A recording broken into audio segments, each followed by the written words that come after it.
es allí donde apunta desde el principio. Nosotros vemos que ya con Eva dijo, con que Dios ha dicho esto, entonces él está poniendo en duda de que Dios habla. Entonces, y lo hemos visto a través de toda la historia, es el libro más querido, pero también el más aborrecido. Ha sido el libro más perseguido en toda la historia. Nunca se ha dicho que el Corán y todos los libros de los budistas, el libro del Mormón, los testigos de Jehová, los Atalayas, se han perseguido como ha sido perseguido la Iglesia a través, la Biblia, a través de toda su historia. En los países escandinavos, los países comunistas, todos esos lados, nunca podía entrar la palabra de Dios. Entraban como libros camuflados, como la Biblia del oso, la entraban encubiertamente allí con una historieta de un oso subiendo a un no sé qué árbol era, un manzano, no me acuerdo. Un panal. Un panal, que había un panal de abejas. Entonces, en el fondo estaba hablando acerca de la palabra de Dios, porque su palabra, como dice el salmista, es más dulce que la miel. Entonces, de esa forma pasaban los hermanos clandestinos. Era un contrabando para poder pasar la palabra del Señor a los países ateos. El diablo siempre ha querido encargarse de eso. Aun cuando no se ha podido hacerlo, nosotros lo vemos en estos tiempos que no hay persecución en cuanto a la Biblia misma para que entre la palabra escrita, pero sí, entonces, ¿qué tenemos que hacer en estos tiempos? ¿Qué hace el diablo en estos tiempos? Es tratar de desvirtuar, es tratar de enseñar un error, es tratar de sacarla de contexto a la palabra del Señor. Entonces, eso es lo que empieza a hacer Satanás en estos días. Y nosotros tenemos que, claro, y lo vamos a ver un poco allá, amados hermanos, y a los pastores. Yo veo, casi todos predican acá, ¿o no? ¿Todos predican en el púlpito? Ya, pero el que usted enseñe un error, usted comete un pecado gravísimo. Después lo vamos a explicar por qué. Porque si no, las personas no están familiarizadas con el contexto de la palabra de Dios y han enseñado un error, vamos a ver que esa persona prácticamente Dios no lo va a considerar. No que haya perder su salvación, no lo va a considerar para algo grande en el reino de los cielos. Eso lo vamos a ver también. Entonces, por eso es que es importante que nosotros tengamos una clara comprensión de la palabra de Dios. Entonces, vamos a hablar un poco de la Escritura, un poco de la Reforma. Hoy se cumplen, bueno, este año se cumplen los 500 años desde la Reforma, cuando Martín Lutero clavó sus 95 tesis en la puerta del templo en Alemania. Entonces, vamos a hablar un poco de eso. Y la pregunta es, ¿tiene errores la Biblia? No. No tiene errores. Los teólogos cristianos conservadores afirman que la Biblia no tiene errores. O sea, la palabra es inerrante, que no contiene error. Lo que quiere decir que cuando se conocen todos los hechos en torno a la Escritura, tal como fueron escritas en los originales, y se interpretan correctamente, son fieles y verdaderas en todo lo que afirman. Este es naturalmente el caso de Dios, en verdad es el autor de la Biblia. Amén. Amén. Entonces, porque la Biblia escritamente, en su forma escrita, nosotros vamos a ver que tal vez haya algún tipo de error a través de las traducciones. Ahora, pero eso no significa la veracidad de la palabra, porque los errores pueden contar de algún acento, de alguna letra, de alguna tilde que fue mal puesta, tal vez de alguna copa, algo parecido. Pero cuando se puede producir un error es cuando el hermano o el pastor o el predicador no le da la interpretación correcta. Entonces, los pentecostales tienen por costumbre decir, habló el Señor. Pero a veces no habla el Señor. A veces habla el predicador, habla el pastor. Entonces, ¿cómo sabemos que habló el Señor? Cuando la interpretación de las Escrituras fue correcta. Los padres primitivos, a esas personas que daban la interpretación correcta, el pensamiento de Dios correcto, a ellos le llamaban profetas. No a los hermanos que vemos ahora cerrando los ojos, que parecen pitonizos sacándole la suerte a los hermanos. No es eso. La iglesia primitiva, bueno, contando los profetas que fueron de oficio del Antiguo Testamento y los que estuvieron en el Nuevo Testamento, pero después que partieron los apóstoles, se le llamó profeta porque el libro quedó escrito a quienes les daban, les que interpretaban la palabra en forma correcta. Eso quería decir que ellos traían la voz de Dios o el pensamiento de Dios hacia el pueblo. Eso se le llamaba profeta. Los apóstoles en su didaché, ellos dicen, si llegara un profeta a la iglesia, para que usted no malinterpreta, un predicador, ¿cierto? Y él tenía que tener algunos requisitos. Por ejemplo, para que sea un falso profeta o un falso predicador, ellos podían agregarlo uno a lo más 2 días. Si se quedara un tercero, dice, ya no será profeta, porque invalidaba ya lo que Dios había establecido por los apóstoles. ¿Me explico eso?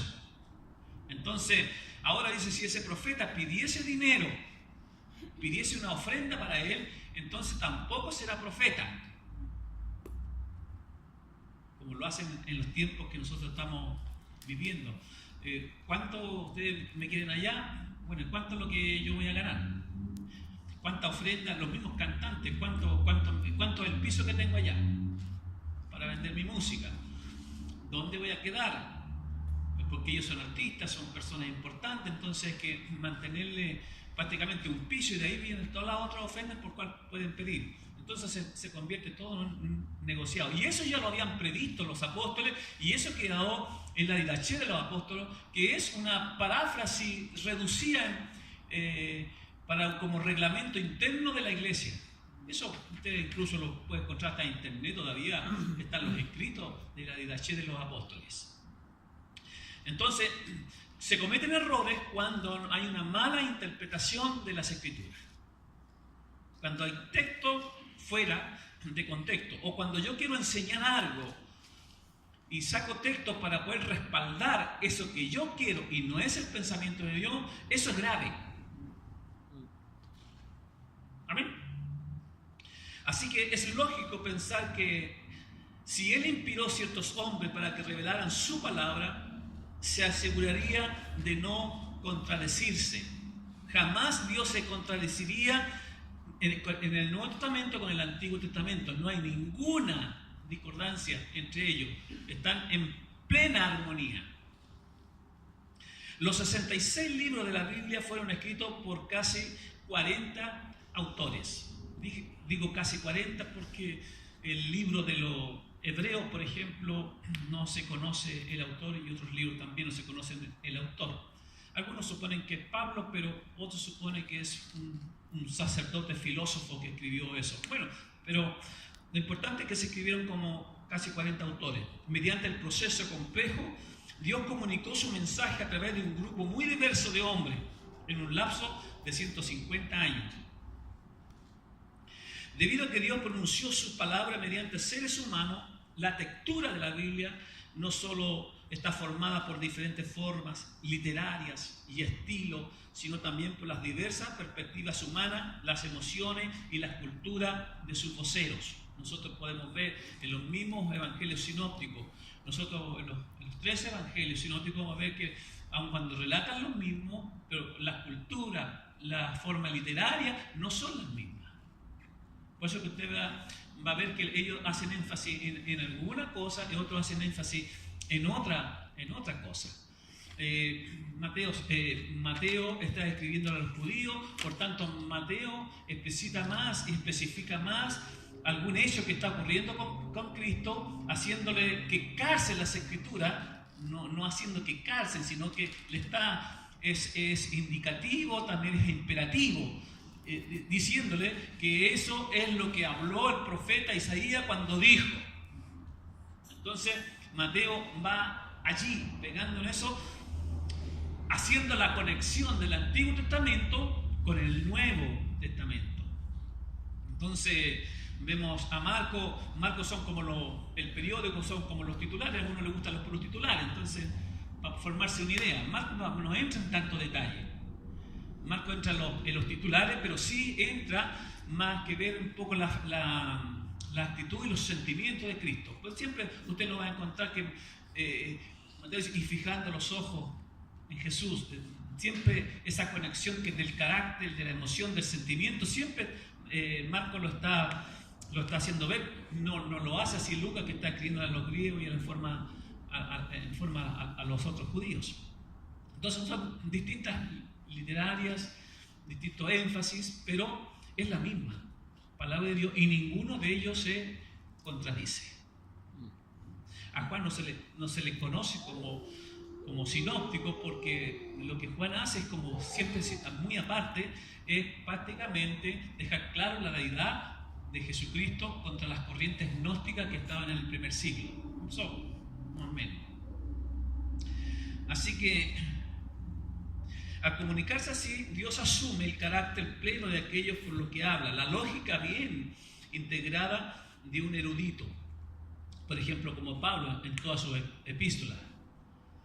Si usted lee todas las epístolas, usted va a encontrar un filósofo, pero bueno, Pablo tenía eso de una cultura, Pablo tenía eso, que era judío de la tribu de Benjamín, de uno de los mayores privilegiados, cultos de las tribus de Israel, la tribu de Benjamín.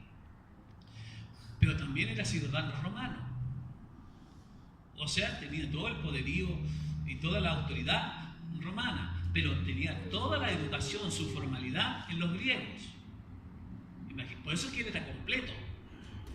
Si había que hablar de Sócrates, todos los filósofos, Pablo prácticamente los cita. En la Biblia encontramos algunos, llamó a los cretenses, a los griegos, a los filósofos, dice, bueno, sus propios profetas los dijeron. Los cretenses siempre comilones y glotones. Porque cita, Pablo es una persona prácticamente completa en todo tipo de conocimiento. Y Dios lo llamó para eso. Y tomó de eso que Pablo sabía. Entonces lo encontramos en todas sus epístolas. La perspectiva sacerdotal, por ejemplo, de un gran teólogo como es el escritor de los Hebreos. El talento poético del más grande músico que pueda tener la historia, como David, escribiendo sus salmos. Y la desesperación y agonía de un pueblo por Jeremías en su libro Lamentaciones. De esta manera, cuando nos demos en la tarea de desentrañar el significado de un pasaje, estaremos conscientes de que si bien la verdad de Dios está siendo presentada a través de los lentes del portavoz humano, aún así transmite el mensaje exacto y libre de errores que Dios quiere que recibamos. Aun cuando Mateo haga bien resumido en comparación a Mateo, Marcos, más resumido que Mateo, aún así eso es verídico. Está dando en el mismo clavo, ¿cierto? Entonces, ahora, el problema está en que los predicadores en estos momentos estamos no siendo nosotros como lo hicieron ellos, porque ellos trajeron la palabra de Dios. Dios habló. Las enseñanzas de Jesús fueron dadas a los apóstoles y al grupo cercano. Ellos eran los autores quienes tenían que escribir. Nosotros sabemos, hermano, lo hemos explicado en las clases también, de que tenían escribos. Los escribas prácticamente lo que hacían era tomar algunos apuntes de lo que Jesús enseñaba, pero no andaban con una grabadora como ustedes andan en este momento. Ustedes me están escuchando, ustedes me están grabando y si cometen errores y me va a salir. Pero ellos, por eso es que los apóstoles y muchos de esos andaban detrás de Jesús, y los escribas eran los escribientes quienes tomaban los apuntes y después hacían el contexto. Muchas de esas cosas tal vez se olvidaron, porque Jesús enseñó en la mente del ser humano. De ahí ponen en duda los teólogos, los ateos, de la veracidad de las Escrituras. ¿Por qué? Porque dice que Jesús habló muchas cosas. Y Juan dice, Si nosotros tuviésemos un libro, dice que pudiésemos escribir todo lo que Jesús enseñó, no habría ningún libro que pudiese caer todo eso. Entonces hay muchas cosas que dan, entonces hay muchas cosas que se dijeron. Tal vez los escribas no escribieron como Jesús dijo. Entonces se presta para este tipo de juego, de pensamiento. Pero hay algo que ellos se olvidan y que es cierto. Jesús dijo que es necesario que Él se vaya. ¿Para qué? Para que venga el Consolador, el cual estará con vosotros todos los días, para siempre. Y Él os enseñará todas las cosas que yo os he dicho. Él enseñará, e incluso agrega en el otro evangelio, Él os recordará las cosas que yo os he dicho. Entonces, la función primaria del Espíritu Santo al descender fue entregarle a los escribas y a los apóstoles la función de recordar para que puedan enseñar todas las cosas que Jesús les enseñó. Entonces no podemos allí haber errores, porque para eso vino el Espíritu Santo. ¿Estamos?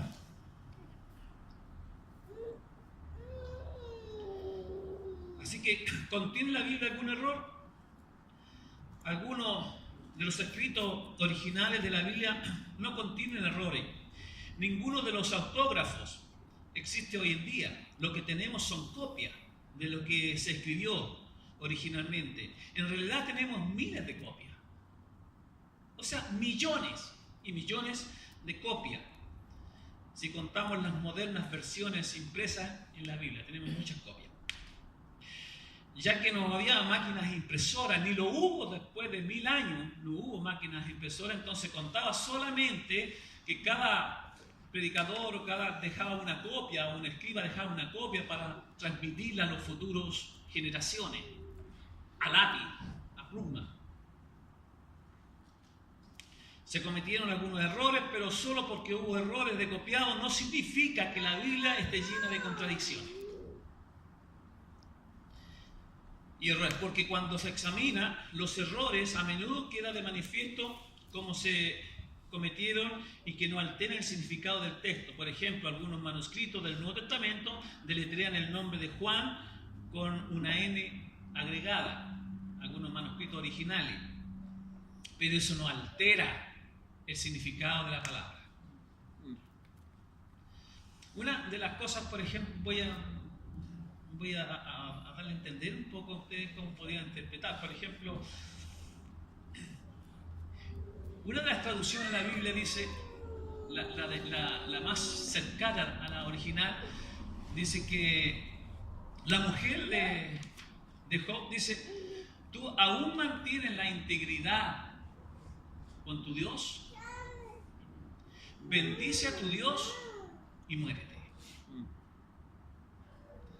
Las traducciones un poco más modernas dicen: ¿aún tú te mantienes fiel ante tu Dios? Maldice a Dios y muérete. Nosotros podemos ver ya que en una traducción de la Biblia el bendecir es un antónimo de bendecir.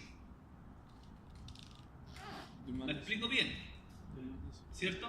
Entonces, la pregunta aquí es: ¿hay allí un error escritural? No. ¿Por qué no? Porque se le quiso, en la versión 1660, se le quiso dar lo que ella había dicho en realidad. Porque en la versión 1909, ella se lo dijo en forma de, ¿mala palabra?, de sarcasmo. Esa es la palabra. Ahí está. Entonces, en el fondo, si alguien, como acostumbra mucha gente a leer de corrido, entonces va a decir: bueno, ¿cómo este está diciendo bendice a tu Dios y muérete? Entonces, para entender un poco más al plural de la gente, al grueso de la gente, un poquito más de un lenguaje un poco más sencillo, entendiera lo que la mujer le dijo a Lot era un sarcasmo. Entonces lo pusieron entonces en forma para que nosotros lo entendiéramos. Maldice a tu Dios y muerte, porque eso es lo que quiso decir la mujer. Entonces puede haber tal vez algún tipo de eso que el mundo lo cataloga como un error, pero no es un error, sino que es una interpretación. Uno de los tantos ejemplos.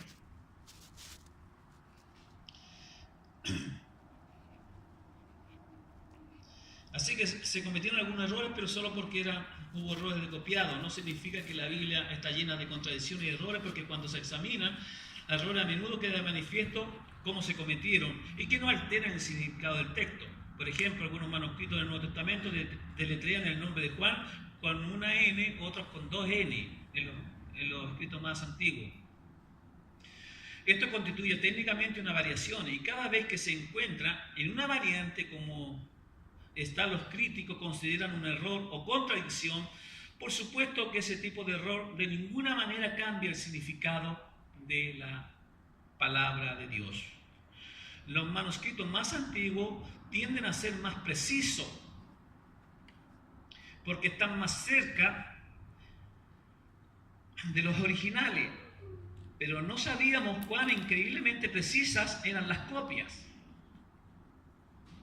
del Antiguo Testamento, hasta que nos llegó en 1947 el descubrimiento de los rollos en el Mar Muerto, en 1947. Antes de 1947, el manuscrito hebreo más completo que poseíamos databa del 900 después de Cristo. Pero el descubrimiento de más de 800 manuscritos en las cuevas del lado oeste del Mar Muerto, tuvimos acceso al manuscrito del Antiguo Testamento, dotado por los paleógrafos alrededor de 125 antes de Jesucristo. O sea, antes teníamos de los 900, ¿cierto? Ahora lo tenemos antes de Cristo, o sea, tenemos 1000 años que nos hemos ganado de acercarnos a los más originales, o los originales, en el fondo eran los originales cubiertos.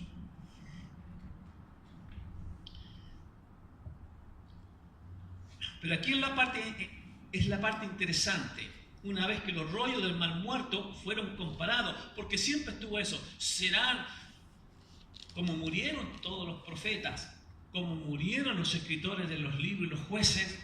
¿Cómo sabemos si esa palabra que ellos escribieron es la correcta? No se hubiesen cambiado algunos artículos, algunos verbos. Entonces, siempre estuvo la duda.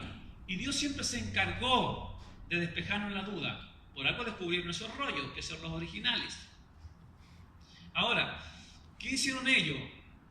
Se juntó un concilio, de teólogos grandes, para deletrear palabra por palabra de todo lo escrito del Antiguo Testamento, para ver si los escritos que nosotros teníamos hasta esa fecha eran verdaderos o no, o si habían palabras cambiadas.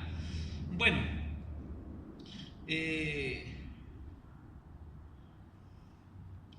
resultó ser idéntica palabra por palabra en más del 95% del texto. O sea, que lo que estaba escrito después, el 95% era lo original del texto, palabra por palabra. Así que el otro 5% consistía precisamente en variaciones ortográficas.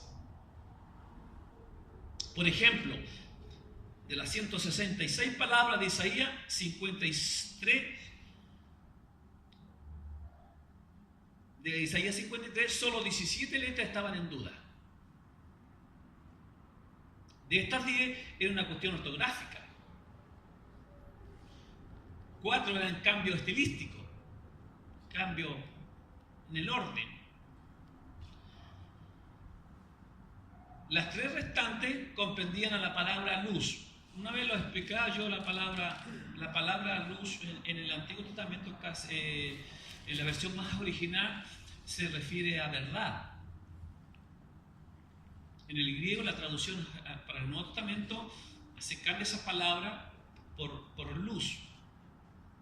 Pero en el Antiguo Testamento, para referirse a Dios o a Cristo, no se llama luz, se llama verdad. Y lo contrario era tiniebla, que significa mentira. Entonces, en el fondo, cuando nosotros traducimos una palabra en el hebreo, en el arameo más antiguo, lo que nosotros estamos haciendo, por ejemplo, cuando Jesús dice, yo soy la luz del mundo, lo que Él está diciendo, yo soy la verdad.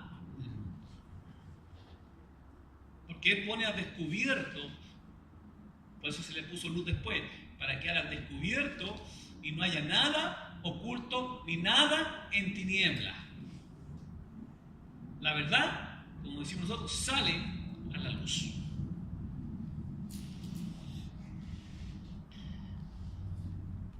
Así que en otras palabras, el mayor descubrimiento del manuscrito de todos los tiempos reveló que después de 1000 años de copiar el Antiguo Testamento, solo surgieron variantes menores, ninguna de las cuales altera el claro significado del texto y ponía en duda la integridad fundamental del texto. Es lo que tenemos hoy. En realidad es la palabra de Dios. Inequívoca, inerrante, infalible, incambiable, inmudable. Es la absoluta, entera verdad. Los grupos apostólicos modernos que están saliendo ahora, cuando yo analizaba un poco la historia, casi nada se diferencian con la Iglesia Católica en su tiempo más oscuro de la Iglesia Católica. La Iglesia Católica llegó a decir en un momento que las Escrituras estaban al mismo nivel que el clero, que las Escrituras no subsisten si no está el clero, y el clero no subsiste si no están las Escrituras, pero que las Escrituras dependen del clero y el clero depende de las Escrituras. Ellos llegan a decir que en el fondo las Escrituras es un punto referencial, de referencia para ver cómo Dios en un tiempo se movió, pero que ahora está hablando por el clero, está hablando por el Papa. Por eso es que al Papa se le confirmó como infalible, porque él tenía ahora la verdad. Todas las órdenes que daba el Papa tenían que tener fiel cumplimiento, porque Dios estaba hablando a través de él. Cuando usted lee y ve la historia de la iglesia, usted se va a encontrar con eso. Entonces, ¿qué hacen las personas apostólicas hoy día? Hace poco escuchaba a uno yo que decía, bueno, lo mismo, la Biblia es un punto de referencia, la Escritura.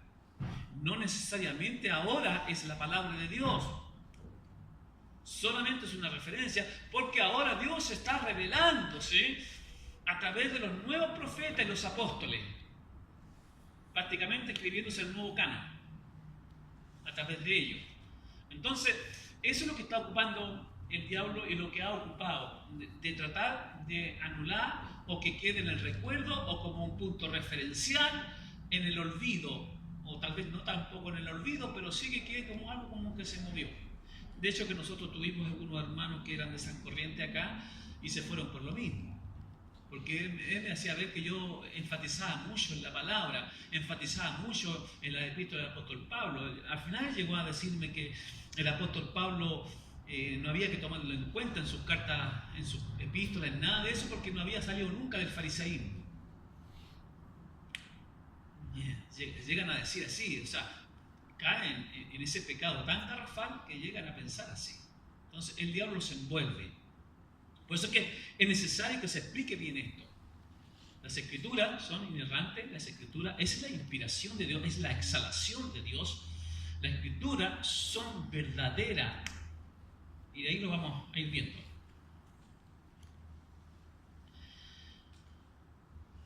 Hoy en día nuestra Biblia completa está de 39 libros del Antiguo Testamento y 27 del Nuevo Testamento.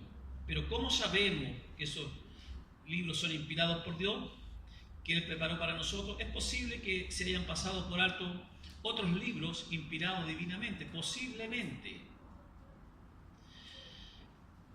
De hecho, que el libro de Santiago y el libro de Apocalipsis no fue considerado en la misma cuando se formó el canon, sino que tuvieron que agregarlo 3 años después.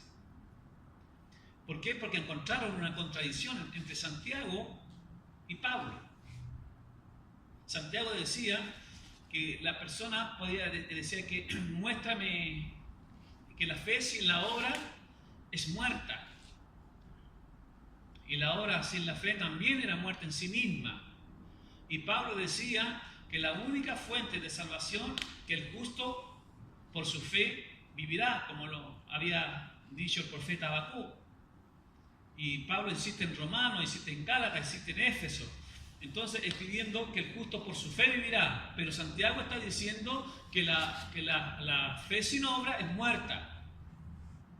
Entonces, se discutió mucho eso. Por eso que en el último catálogo se incorporó, porque pudieron interpretar a través de la luz del Espíritu Santo, pudieron interpretar bien el libro de Santiago. Santiago nunca está contradiciendo a Pablo. En el fondo lo que está diciendo Santiago, que la fe de un verdadero cristiano convertido lo reflejan sus frutos. Y ahí lo entendieron. Y fue incorporado. Entonces,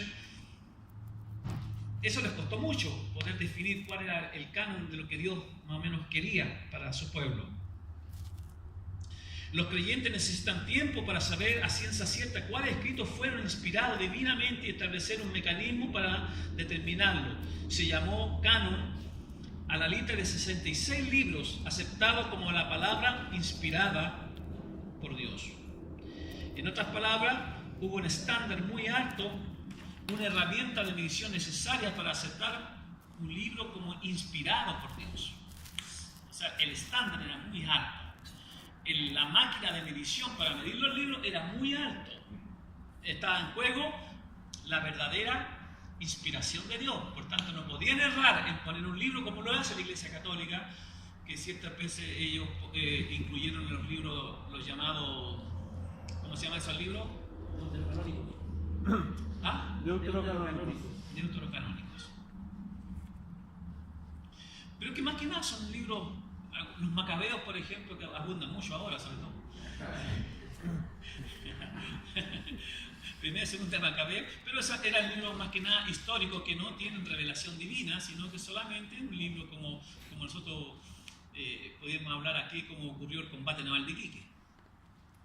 Entonces no tenían ninguna inspiración, ocurrieron hechos. Y esos libros fueron escritos mucho antes, o mucho después, perdón, y en el tiempo en que no hubo ninguna manifestación ni profecía, en el tiempo más oscuro que tuvo entre los profetas y la aparición de Cristo, donde no hubo nunca voz de Dios. Entonces ese libro no se considera. La Iglesia Católica los incluyó. Solamente para decirle, el Deuterocanónicos, creo que la palabra en sí significa después del canon. Claro. El nombre de la palabra en sí. Claro, por eso es que después incluyeron, la Iglesia Católica incluyó esos libros. Ellos predican esos libros. Pero hay un montón de cosas. Incluso hay una mezcla de ocultismo, de paganismo metido ahí en algunos de esos libros. Algunos otros libros agregaron capítulos también de los que nosotros ya tenemos, como el libro de Esther hay un capítulo agregado. Entonces, en la Biblia del Oso, en el libro de Daniel, cuando los compañeros de Daniel están en el fuego, la Biblia del Oso sale explicado cuando ellos están dentro del fuego, que estaban ahí y el fuego no les hacía nada. Por ejemplo, como decía usted, que eso es otro agregado que tiene la Biblia del Oso. Claro. Bueno, así que en un determinado escrito no recibía autoridad de ser escritura solo porque los antiguos líderes judíos o cristianos así lo determinaban. Más bien eran aceptados por los dirigentes, el pueblo, porque les resultaba evidente que Dios mismo había dado el escrito de autoridad divina. De lo contrario, en la historia bíblica eclesiástica podemos ver al menos 4 principios de regla que determinaron si una carta o libro debía ser reconocida como divinamente inspirada. Estoy hablando un poco de historia, yo sé que ustedes muchos han leído estas cosas, pero algunos no. Entonces es necesario explicarlo. Por ejemplo, algunos de los requisitos para que un libro sea más o menos inspirado por Dios, el escrito debía tener un autor, a un profeta, o un apóstol, o un discípulo llegado a un apóstol. Por ejemplo, como Marco. Marco no fue apóstol, pero fue un discípulo de Juan. Y también trabajó con Pablo. Entonces, era verídico, ¿cierto? El mensaje del libro debía concordar con lo que ya había sido revelado por Dios. En el caso del Nuevo Testamento, por ejemplo, tenía que concordar con lo que Dios había revelado, o sea, no tenía que contradecirse en nada en los escritos en el Nuevo Testamento con los escritos del Antiguo Testamento, que todo se diera en armonía, no había contradicciones. Los apostólicos incluso usan el libro de Enoch para hacer sus guerras espirituales. El libro de Enoch, algunos lo han leído, es un libro místico, incluye ocultismo, paganismo y un montón de cosas más que son erróneas. Hay algunas verdades en esos libros, por supuesto, pero cuando hay contradicciones entre el mismo libro no será considerado canónico, o la regla, o el principio. ¿Me explico eso, cierto? Por ejemplo, en uno de sus pasajes, uno de los ángeles que bajaron y pecaron con las mujeres de acá, Dios lo está mandando prácticamente a las prisiones de oscuridad. Y Judas lo dice. A los ángeles que no guardaron su divinidad, su naturaleza de ángel, y se corrompieron como los gentiles, dice que fueron lanzados en cárceles, ¿cierto?, a perpetua oscuridad. O sea, están allí esperando todavía el día del juicio. Está hablando que si Dios no perdonó a eso, tampoco perdonará a los rebeldes. Judas habla un poco también diciendo, cuando venga el Señor, dice, he aquí, Él viene con su santa decena de millares, y está citando a Job, al libro de Enoch. No. Está citando el libro de Enoch. Hay algunas lucecitas, verdades, pero eso no significa que eso sea canónico. Tercero, el escrito claramente debía evidenciar la presencia confirmadora de Dios. O sea, Dios confirmando eso. Cuarto, el libro debía ser ampliamente aceptado por la Iglesia desde una fecha temprana. En este caso, los manuscritos de los Corintios, por ejemplo, las cartas, los Corintios se regían por las cartas de los apóstoles. Esas cartas eran su regla, esas cartas eran sus mandamientos, esas cartas, ellos se regían por eso es que las cartas circulaban rápidamente y ninguna carta se contradecía una a otra. Para el año 300 antes de Jesucristo y no más tarde del 150 antes de Jesucristo, los 39 libros del Antiguo Testamento ya habían sido escritos, reunidos y oficialmente reconocidos como libros canónicos. El texto hebreo de los 39 libros se dividió originalmente en 24 libros. 5 pertenecían a la ley de Moisés, 8 a los profetas y 11 a los escritos. Entre los 200 y 300 después de Cristo, los líderes de la iglesia comenzaron a fijar los criterios para el reconocimiento de los escritos de los apóstoles como inspirados por Dios. En el año 367 después de Jesucristo, Anastasio de Alejandría proporcionó la primera lista oficial de los 27 libros del Nuevo Testamento que tenemos hoy. Ya a finales del siglo IV ya había consenso en los 27 libros. Fueron canonizados por los concilios de Hipona el año 393 y de Cartago el año 397 después de Jesucristo. Así que debemos recordar que se trataba de un grupo de ancianos de la iglesia que autorizaba una colección de escritos religiosos, más bien reconocido que esta colección de libros tenía la autorización de Dios como la palabra de Dios inspirada. Inspirada significa exhalada. Amén. Todo esto que se dio y por todo lo que uno estudia, la iglesia más o menos copió la misma directriz que tuvo la iglesia apostólica con los apóstoles después que fallecieron ellos hasta el siglo IV. Yo pienso que el último de los grandes monjes que dieron la verdad allí es el teólogo Agustín, San Agustín de Hipona. De hecho, que él defendió los escritos de Pablo y rechazaba cualquiera. Hasta ese punto, hasta el siglo IV, San Agustín defendió la salvación por fe y no por obra. Cuando se desvirtúa la iglesia, cuando nace Pelagio, cuando llega el monje Pelagio, entonces ahí empieza a enseñar que la salvación son por obra. La salvación se puede comprar con las indulgencias, la salvación crearon un reino aparte de un lugar llamado purgatorio para purgar los pecados y con el fin de sacar dinero. Entonces la iglesia en esa instancia se empieza a desviar y se desvió. De eso del siglo IV hasta el siglo XV o XVI, la iglesia vivió en plena oscuridad de paganismo totalmente. Y todavía esa iglesia, bueno, como Dios siempre dice que se mantiene un remanente escogido, de ese mismo pueblo levantó un hombre. ¿Cómo se llamaba ese hombre? Martín Lutero. Este era un joven que era un estudiante de la Universidad de Erfurt y tuvo, eso en 1505, y el 2 de julio fue atrapado en una tormenta entre la orden de los monjes agustianos. Cuando fue atrapado, el temor le favorizó, entonces prometió entrar a los monjes agustinianos. Así que estudió para eso. En 1507 él fue ordenado como sacerdote y celebra su primera misa.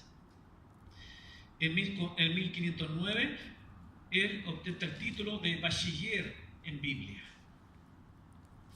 En 1510 él visita Roma. En 1511 es transferido al monasterio de Agustiniano de Wittenberg. En 1512 recibe el título de doctor en teología. En 1513 comienza a enseñar el libro de los Salmos. Eso se demoró 2 años en enseñar los libros de los Salmos, y en 1515 comienza a enseñar el libro de los Romanos. Fue en el libro de los Romanos en que él descubre la verdad. En el libro de los Romanos, Dios se manifiesta a él allí, en este libro. Yo siempre le digo a los hermanos, cuando nosotros aprendamos y entendamos todo el libro de los Romanos, vamos a entender toda la Biblia. Ahí la vamos a entender. Sí, que el libro de los Romanos es uno de los más difíciles de poderlo entender junto al Apocalipsis. Así que en 1516 comienza a enseñar la carta a los Gálatas y también se encuentra con esto, ¿cierto? Con la justicia a través de la gracia del Señor. En 1517 comienza a enseñar carta a los hebreos. El 31 de octubre él clavó sus 95 tesis sobre las indulgencias.